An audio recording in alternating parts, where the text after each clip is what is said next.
కర్నూలు రైతులు కష్టపడి పండించిన పంటను రైతు మార్కెట్ తరలిస్తే అధికారం అడ్డం పెట్టుకుని దళారులు రైతుల శ్రమను దోచుకుంటున్నారని ఆ రైతులు ఆవేదన వ్యక్తం చేశారు. క్యాంపు రైతు బజార్లో దళారీ వ్యవస్థను అరికట్టాలని డిమాండ్ చేస్తూ సుమారు 100 మంది రైతులు జిల్లా కలెక్టరేట్ తరలివచ్చారు.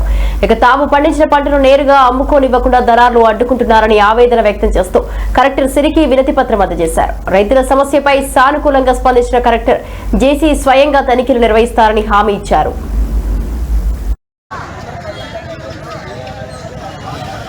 మాది ముడుమాల సిబిఎల్ఎల్ మండలం క్యారెట్ రైతులం. ఒక 20 మంది ఉన్నాం. రైతు మార్కెట్కు తీసుకొచ్చుకున్న రైతులం.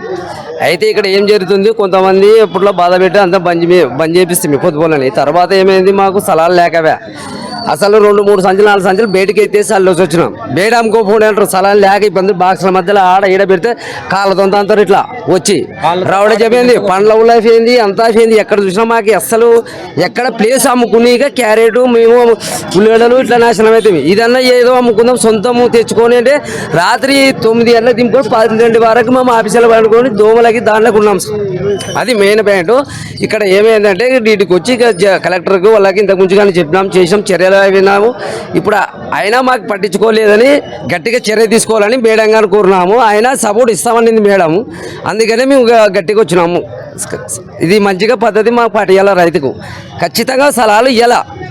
ఎక్కడ ఏమి రైతు అంటే ఈయనత అయిపోయింది, ఇట్లా ఏంది కొనుక్కున్న దారుడే ఒక బిచ్చగాడో అయిపోయింది. రైతుకి లేదు పరిస్థితి. వాళ్ళే రైతులకు న్యాయం జరుగుతలేదు సార్. ఎటువంటి న్యాయం, ఒక 0.5% కూడా న్యాయం జరుగుతలేదు. అంత అన్యాయం జరుగుతుంది. దళారులకు పోతుంది. దళారుల కానించి రైతుల కానించి 8 రూపాయలు టమాటాలు కొంటే దళారులు 16 రూపాయలు అమ్ముకుంటున్నారు. అంటే సగానికి సగం రేటు ఎక్కువ అమ్ముకుంటున్నారు.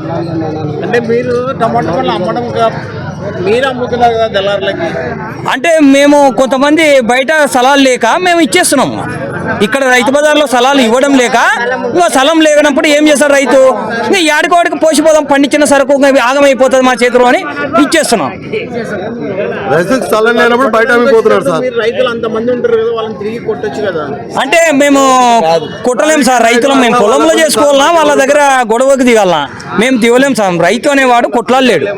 కొట్లానికి చేత కాదు రైతుకు.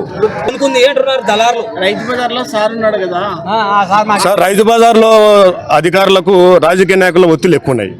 పొలిటికల్ మేము కూడా ఓట్లు వేసినందుకే వాళ్ళు ఎమ్మెల్యేలు అయినారు, ఎంపీలు అయినారు, మంత్రులు అవుతున్నారు, ఎమ్మెల్సీలు అవుతున్నారు, ముఖ్యమంత్రులు అవుతున్నారు. మేమేమి ఉగ్రవాదులం కాదు. రైతులు లేకపోతే సొసైటీ లేదు. మరి కష్టపడి పండించిన రైతుకు న్యాయం జరగకపోతే మళ్ళీ ఎవరికి న్యాయం జరుగుతుంది? మాకు ఎవరు న్యాయం చేస్తారు? మాకు మేము ఎట్లా పండించుకోవాలా? పొద్దున్న లేచిన నుంచి మేము పొలం ఫీల్డ్ మీద ఉంటాము. మళ్ళీ ఇక్కడ వచ్చి నేను భార్య భర్తలు మేము ఇద్దరం ఉంటాము.